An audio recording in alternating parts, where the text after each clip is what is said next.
역대하 16장 9절에 여호와의 눈은 온 땅을 두루 감찰하사, 여호와의 눈은 온 땅을 두루 감찰하사. 여러분, 하나님의 눈이 있답니다. 여러분, 이상하지 않아요? 하나님은 영이신데요, 성경에는 표현을 많이 해요. 눈이 있다, 발이 있다, 어깨가 있고 손이 있다. 인간적인 표현이죠. 하나님이 영인데 무슨 손이 있고 발이 있고 능력 이러겠어요? 근데 눈이 있다. 여호와의 눈은 시선, 온 땅을 두루 감찰하사. 온 땅을 감찰한대요. 이 감찰한다는 단어는 의사가 환자를 대할 때 자세하게 진단하는 거예요. 자세하게 살펴보고 언제부터 그랬는지, 뭘 먹었는지, 어떠는지, 가족이 뭐였는지 다 그러면서 세세하게 살피고 그 다음에 마지막 진단을 하는 거예요. 그냥 아무래도 온다고 해서 약 먹어, 그런 게 아니란 말이에요. 하나님의 눈은 온 땅을 그처럼 세세하게 다 살펴보신답니다. 저와 여러분의 모든 걸 봐요. 시인은 139편 1절로 4절 어떻게 우리의 모든 걸 살피시느냐? 여호와여, 주께서 나를 살펴보셨으므로 나를 아십니다. 하나님이 나를 살펴봤대요. 앞에서는 감찰했다, 여기서는 살펴보셨으므로 나를 압니다. 여러분, 우리가 사람을 아는 것도 자세하게 뜯어봐야 아는 거죠. 얼굴 본다고 해서 다 아는 겁니까? 그게 아니에요. 그냥 지나간다고 해서 아는 게 아니에요. 자세하게 뜯어보고 성격은 어떻고 뭐 어디 살고 어떻게 다 자세하게 봐야 그 다음 내가 그 사람을 안다는 표현을 그때 씁니다. 하나님께서 바로 나를 살펴보셨으므로 나를 압니다. 어떻게 알아요? 주께서 내가 앉고 일어섬을 아십니다. 멀리서도 나의 생각도 밝히 아십니다. 나의 모든 길도 알고 내가 눕는 것을 살펴보셨으므로 내 모든 행위도 익히 아십니다. 여호와여, 여호와여, 내 혀의 말을 알지 못하는 게 하나도 없습니다. 여러분, 하나님은 우리의, 저와 여러분의 모든 걸 살펴보셨으므로 나의 앉고 일어섬도 안답니다. 저가 앉을 때, 저가 일어날 때, 세수할 때, 밖에 나갈 때 그분이 다 안답니다. 내 생각조차도 압니다. 나의 행위도 압니다. 나의 혀의 모든 말도 그분이 안다는 겁니다. 나의 모든 일거수일투족을 그분이 보시고 들으시고 계신다는 사실을 여러분 의식하며 삽니까? 이걸 가리켜서 신전의식을 가지고 산다. 신전의식, 하나님 앞에서 모든 게 생각부터 이 언어부터 다 삶 모든 자체가 나는 하나님 앞에서, 어떤 하나님이요? 그분은 전능하시고 전지하시고 나를 다 세세히 뜯어보시고 내 모르는 것 없이 다 보시고 그분 앞에서 내가 오늘 또 생각을 하고 그분 앞에 내가 말도 하고 그분 앞에서 삶을 살아간다. 이런 신전의식이 얼마나 중요한지 모릅니다. 이것이 믿음입니다. 신전의식을 가지고 살아가는 사람은 매사에 신경 써서요 조심합니다. 고린도전서 4장에 보면요, 바울은 충성된 하나님의 일꾼이 어떤 사람인가? 그러면 새 시선에 대한 얘기입니다. 우리는 그리스도의 일꾼입니다. 하나님이 요구하는 것은 우리의 충성입니다. 그러면서 내가 얼마만큼 충성하고 내가 하나님 일꾼이 어떻게 충성하고 봉사하고 이런 얘기를 하면서 이렇게 말하면 3절로 4절, 너희에게나 다른 사람에게나 너희에게나, 너희는 누구예요? 고린도 교인들이죠. 바울이 지금 편지를 써가지고 너희에게나 다른 사람에게나 판단받는 게 내게는 매우 작은 일입니다. 그 다음이요, 나도 나를 판단하지 않습니다. 두 시선이 있습니다. 고린도 교인들의 시선, 다른 사람의 시선, 다른 말로 말하면 사람의 시선이 있습니다. 그 다음에 나도 나를 판단하지 않습니다. 내 시선도 있습니다. 그걸로 끝난 게 아니에요. 다만 나를 심판하실 이는 주님이십니다. 주님의 심판이 있습니다. 주님의 시선입니다. 여러분, 그리스도의 삶은요, 사람들의 시선이 소중합니다. 거기에 우리는 울고 웃습니다. 칭찬하면 할렐루야 했다가 뭐하면 거기서 낙심돼 가지고요, 저와 여러분의 모습이에요. 내가 좀 뭐라면 기고 만장합니다. 힘들어가요. 근데 그 시선도 얼마든지 잘못될 수가 있다는 겁니다. 그래서 바울은 말합니다. 나는 다만 나를 심판하실 이는 주님이십니다. 하나님 앞에서 하나님 보실 때 충성된 일꾼, 인정된 사람들이 되시기를 주의 이름으로 축원합니다. 두 번째 시선입니다. 나의 시선이에요. 저와 여러분들의 시선은 어떠해야 할까? 항상 믿음의 주요 온전하게 하시는 이인 예수님께 두어야 한답니다. 오늘 31절입니다. 오직 여호와를 앙망하는 사람은 새 힘을 얻습니다. 오직 여호와를 앙망하는 사람은 새 힘을 얻습니다. 이 앙망한다는 단어는 카바라는 단어인데 바라보다, 사모하다, 앙망하다, 기다리다는 의미입니다. 다시 말하면 하나님을 의뢰하는 것, 어떤 상황에서 믿음은 어떤 상황에서도 우리의 시선을 항상 하나님께 두고 믿음으로 기대하면서 살아가는 것, 이것이 믿음이랍니다. 그러므로 히브리서 12장 2절에서 믿음의 주요 또 온전하게 하신 예수를 바라보세요. 예수님, 우리의 시선, 그분을 바라봐야 되는데 그분이 누구냐? 믿음의 주님이 되답니다. 저와 여러분의 믿음의 주님입니다. 오늘 그분을 믿습니다. 그리고 그분을 바라보는 겁니다. 믿음으로 바라보고 그때 그분은 나의 주님이 되실 뿐만 아니라 내 인생으로 하여금 온전하게 하시는 그분이랍니다. 저와 여러분 다 모자랍니다.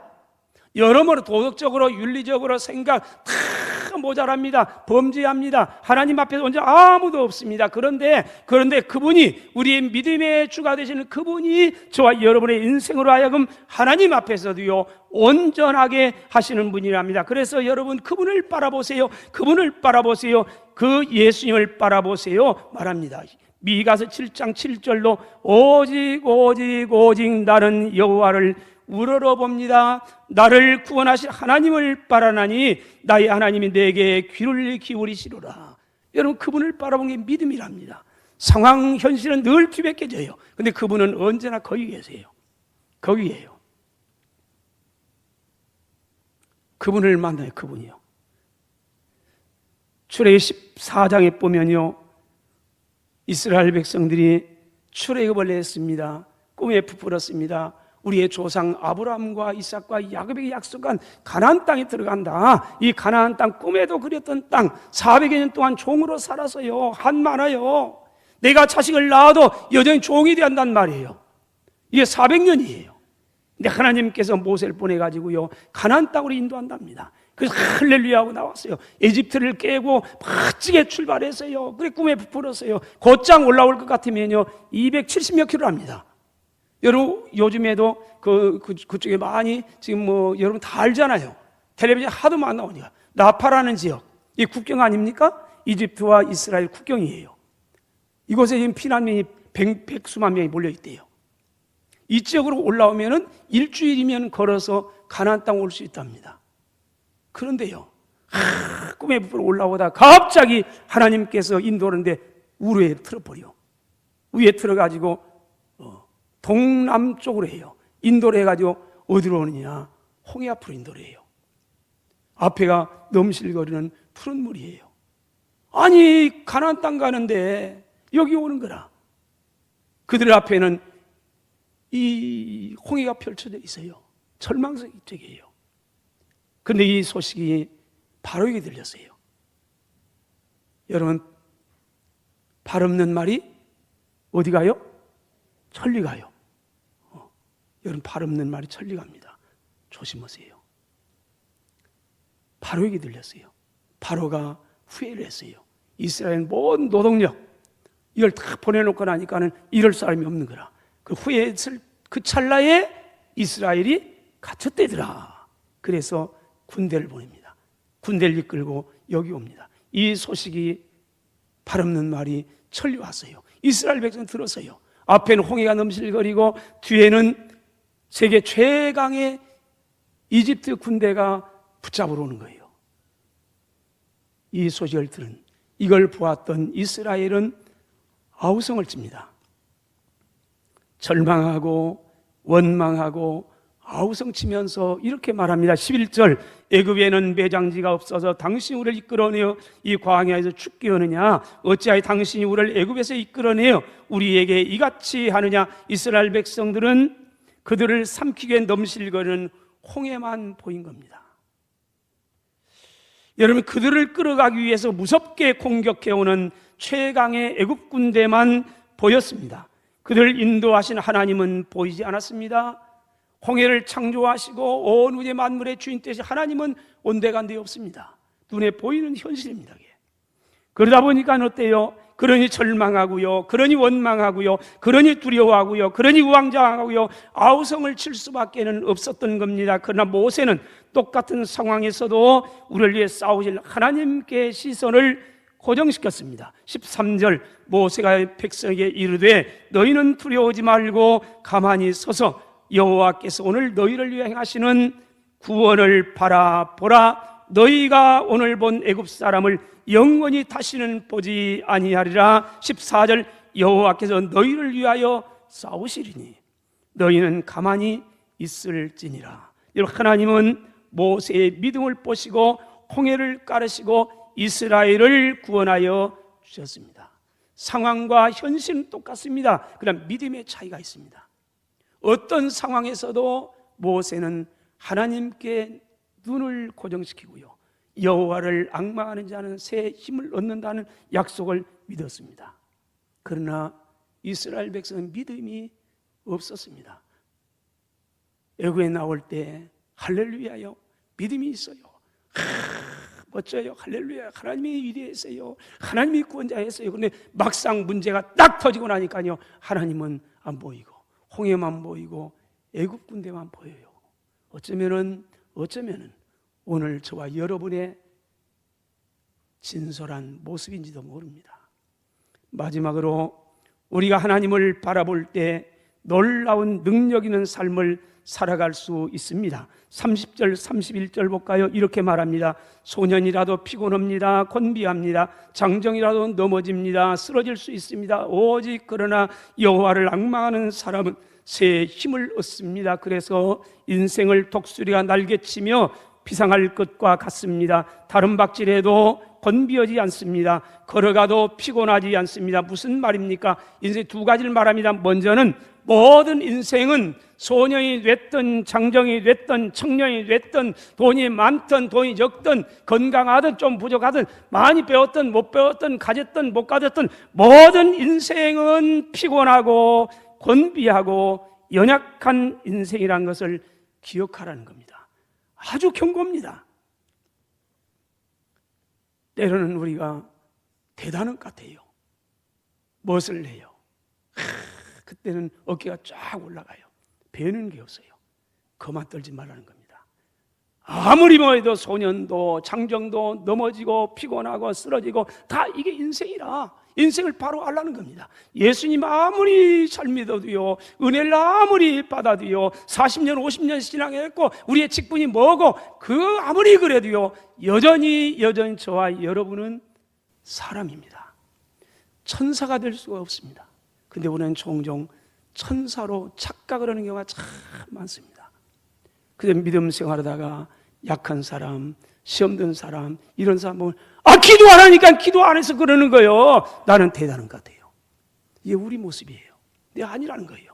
모두가 다 2% 부족한 그런 사람이랍니다. 그래서 우리는 다 그래요. 시편 90편 3절로 6절에 주께서 사람을 티끌로 돌아가게 하시고 인생은 티끌과 같은 존재입니다. 그리고 말씀했습니다. 너 인생들은 돌아가라 하셨사오니 주의 목전엔 천년이 지나간 어제 같으며 밤의 한순간과 같을 뿐입니다. 이것이 인생입니다. 천년도 지나간 어제 같고 밤의 한순간 같은데 우리는 천년이 못 살아요. 길어야 103년 살아요. 그런데 그 한 경점이에요. 근데 우리는 아니요. 너무 영원히 살 것 같아요. 그래서 착각을 해요. 그러면서 말합니다. 주께서 그들을 홍수처럼 쓸어 가시나이다. 주님이 홍수처럼 쓸어 가신대요. 여러분, 엊그저께 미국에서 뭐요? 호네이도? 뭐예요? 태풍이 나가지고요. 한 마을을 다 쑥대밭했답니다. 여러분, 주님이 쓸어 가세요. 주님 앞에 전혀 무능한 존재예요. 근데 우리는 착각해요. 주님도 내가 감히 착각을 해요. 이사 41장에서 이사 선지자는 인생의 연약함을 이렇게 말합니다. 상한 갈대요 꺼져가는 심지입니다. 여러분, 저와 여러분을 향해서 갈대랍니다. 아니, 갈대도 부러진 갈대. 갈대가 무슨 의미가 있겠어요? 그런데 그것도 아니고 부러진 갈대래요. 상한 갈대래요. 그래서 이것을 읽다가 어느 사람이 이런 말을 했습니다. 인생이 뭐냐? 생각하는 갈대입니다. 성경이 이미 상한 갈대래요. 아무런 가치가 없어요. 아무런 능력도 없어요. 이게 갈대래요. 그것도 또 꺼져가는 심지입니다. 불이 활활 타오르는 이런 심지가 아니에요. 꺼져서 냄새만 펄펄 풍기는, 전적으로 무능하고 전적으로 타락한 죄악으로 가득 차 있는 것, 이게 인생입니다. 로마서 9장에서는요 바울 사도가 인생을 질그릇으로 비유합니다. 깨어지기 쉽고, 보석이 아니에요. 금으로 만든 그릇이 아니에요. 질그릇이에요. 두 가지 의미예요. 하나는 깨어지기 쉬운 거, 또 다른 하나는 부가치한 거. 질그릇을 귀하게 여긴 사람은 없어요. 그런데 인생이 그래요. 저와 여러분을 보면서 절망적이지 않습니까? 무슨 삶의 의미가 있어요? 그렇게 연약하고 보잘것없고 무가치하고 무능하고 이게 인생이라면 과연 살아갈 만한 가치가 있는가? 근데 있습니다. 두 번째입니다. 다른 하나는 이런 연약한 인생, 보잘것없는 인생도 능력 있고 가치 있는 존재가 된다는 겁니다. 31절 다시 볼까요? 이 30절에서는 소년이라도 장정이라도 피곤하고 곤비하고 넘어지고 또 피곤한 자, 무능한 자, 이 인생입니다. 그런데 이런 인생도 31절에 오직 유일한 길입니다.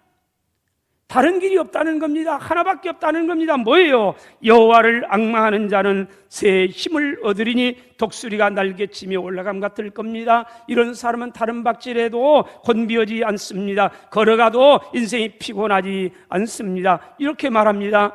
여러분, 풀 같은 존재가, 질그릇 같은 존재가 전능 하나님을 믿음으로 바라보면서 기대하면 비상하는 독수리 같은 존재, 능력 있는 존재가 된다는 겁니다. 고린도후서 이 4장 7절로 8절에 보면 바울이 이런 고백을 하며 우리가 이 보배를 질그릇에 가졌으니, 우리가 이 보배를 질그릇에, 우리는 질그릇이라고 말합니다. 그런데 질그릇만 있으면 아무런 가치도 없고 무능하고 한없이 그래요. 별로 그런 의미가 없어요. 그런데요, 이 질그릇에 뭘 있어요? 보배를 가졌답니다.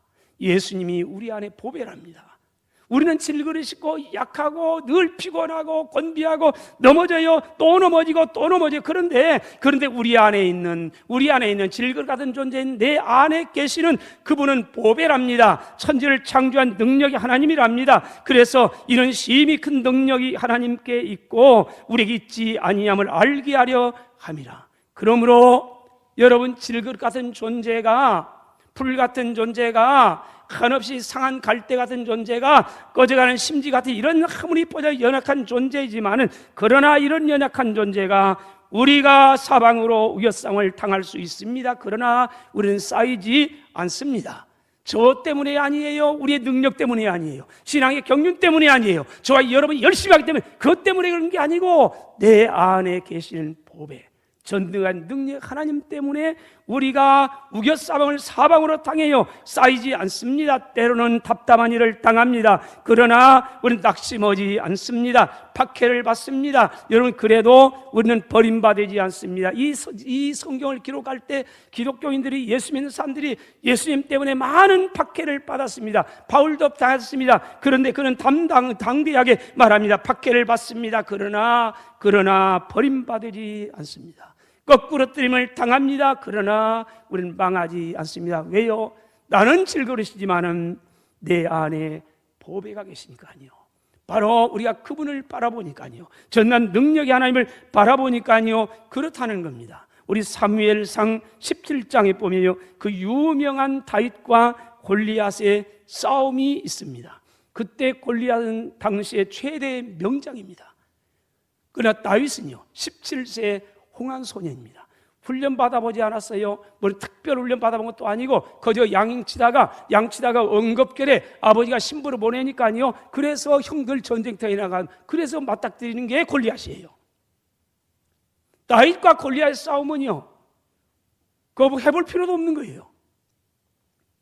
그런데 우리가 잘 알고 있어요. 골리앗 앞에 다윗이 갑니다. 가면서 말합니다. 하나님을 막 모욕하고, 근데 아무도 나서질 않아요. 하나님이 욕을 먹어요. 여러분, 아버지를 막 욕하는데요, 아이고, 자기의 어떤 생긴 사람은 그 효자 아닙니다. 아버지를 욕하는 놈 보면은 어떤 자식일지라도 내가 힘이 약하든 강하든 상관없어요. 그러면 아버지 팔가붙이고 대듭니다. 왜 우리 아버지 욕하느냐고. 우리 아버지 그런 거 아니라고. 그래야 자식입니다. 다윗이 그랬습니다. 그래서 다윗이 이렇게 말합니다. 45절에 다윗이 블레 사람에게 이르되 너는 칼과 창과 단창으로 내게 나거니와.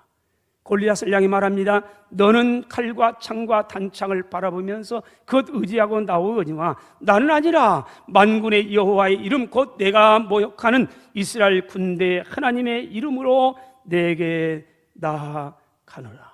여러분, 골리앗의 시선은 칼과 창과 단창이 있었습니다. 거기에 고정되어 있었습니다. 내가 이 창만 있으면은 그 어떤 누구도 두렵지 않아. 내가 이까지고 다 이스라엘 백성들을 물리칠 수 있어. 다 그래 나와보라고, 다 나와보라고. 사울도 나와보고 그 명장을 다 와보라고, 나 한번 떼보자고 그랬어요. 이게 힘이었어요. 그러나 다윗은 아니에요. 만군의 하나님 여호와께 고정되어 있었습니다. 골리앗 창과 칼과 이 단창을 의지하고 나왔지만은 다윗은 하나님을 의지하고 나왔습니다. 골리앗의 힘은 창과 칼에 있었지만은 다윗의 힘은 하나님께 있었습니다. 그저 고백했습니다. 나의 힘이신 여호와여, 내가 주님을 사랑합니다. 다윗은 목동입니다. 17세 홍한 소년이 무슨 전쟁을 해봤어요? 해본 적이 없어요. 그런데 주님을 바라봐요. 칼과 창을 바라보고 골리앗 바라보면요, 다윗 못 나가죠. 보는 시각이 달라요. 여러분, 물어보겠습니다. 골리앗이 귀골이 장대해요. 덩치가 커요. 그 배틀째한 창자국을 가지고 있어요. 이렇다면은 그 골리앗을 바라보는 사람은 어때요? 두 가지입니다. 하나는 기죽어 가지고 나는 못해.